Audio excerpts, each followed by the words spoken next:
Hello and welcome, students. Today, we are conducting an exciting hands-on lab session looking at the activity of enzymes. We're about to head into our lab to explore a fascinating experiment that directly ties into the concepts we've been covering. But first, over to Sam, our lab technician, to outline what safety equipment we need. Hi everyone, I'm Sam.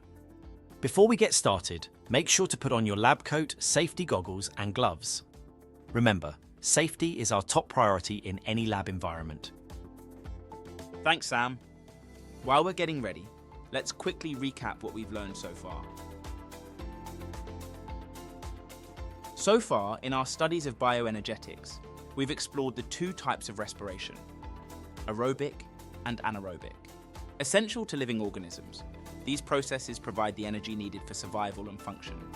A respirometer helps us measure the rate at which an organism, like an insect, consumes oxygen.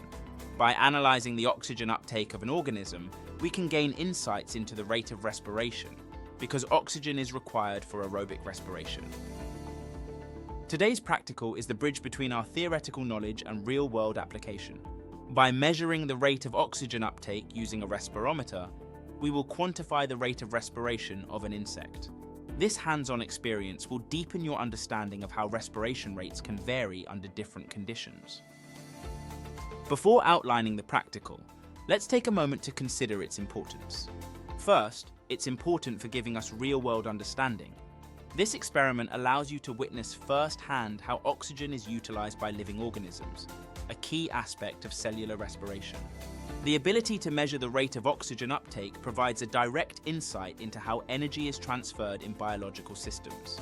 This understanding can connect to broader contexts, such as how your body supports physical activities, manages energy during different tasks, and what happens at the cellular level when you breathe. This experiment also builds scientific skills. Measuring the rate of oxygen uptake requires precise techniques and instruments, such as respirometers. This practical hones your ability to handle scientific equipment, collect accurate data, and perform measurements.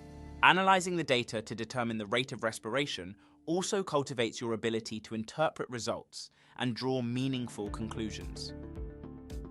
And finally, this practical develops critical thinking and problem-solving skills. This experiment presents a controlled environment where you can investigate the factors affecting respiration. Understanding the principles of experimental design and data analysis encourages you to hypothesize and critically assess the outcomes. By manipulating variables and observing their effects on the rate of oxygen uptake, you enhance your ability to reason logically and solve problems. On to the practical. Let's start by gathering our materials. Sam, what do we need? So for this practical, we need 2 glass tubes, crickets or maggots, or some leaves, a gauze, a capillary tube, a manometer, a syringe, and glass beads. Great, let's get started. Firstly, we need to set up 2 glass tubes. One will contain our living organism, such as a cricket, maggots, or leaves, which we will place on a gauze. The other tube will contain glass beads of the same mass to serve as our control. Inside each glass tube, we will add some sodium hydroxide. This chemical is essential because it absorbs any carbon dioxide released during respiration, ensuring that any change in gas volume is solely due to oxygen uptake. Next, both glass tubes should be attached to a capillary tube, which connects to a manometer. The manometer is a U-shaped tube filled with colored liquid, and it is also attached to a syringe. This setup allows us to measure any gas movement. Once the sodium hydroxide has been added to the tubes and the manometer has carefully been set up, we can observe the experiment. As respiration occurs, the living organism will take in oxygen from the manometer. The oxygen will travel through the capillary tube and into the tube with the organism. In turn, this causes the colored liquid in the manometer to move towards the tube. We need to monitor the movement of this liquid. The distance it moves towards the tube containing the organism indicates the total oxygen uptake by the organism. Once a set period of time has elapsed, we need to find the distance that the liquid moves up the tube, and therefore how much oxygen has been absorbed by the insect. Make sure to carefully record the time taken for the liquid to move this distance. We can use this information to find the rate of respiration of that organism later. To understand how different conditions affect respiration, we can repeat the experiment at various temperatures, such as 10 degrees Celsius, 20 degrees Celsius, and 30 degrees Celsius.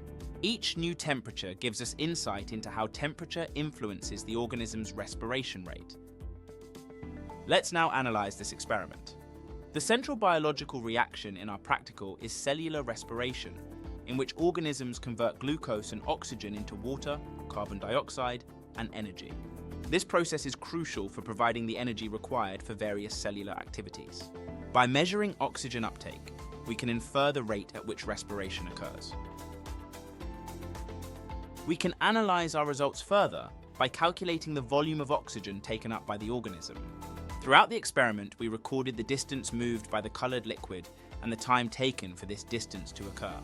We can now apply the formula for volume, which is pi multiplied by radius squared multiplied by distance, known as h, where r is the radius of the manometer and h is the distance moved by the colored liquid. For example, if the radius of the manometer is 0.5 centimeters and the liquid moved 2 centimeters, then the volume of oxygen taken in would be 3.14 multiplied by 0.5 squared multiplied by 2, which equals 1.57 centimeters cubed. Once we have calculated the volume of the oxygen taken up by the organism, we can calculate the rate of respiration.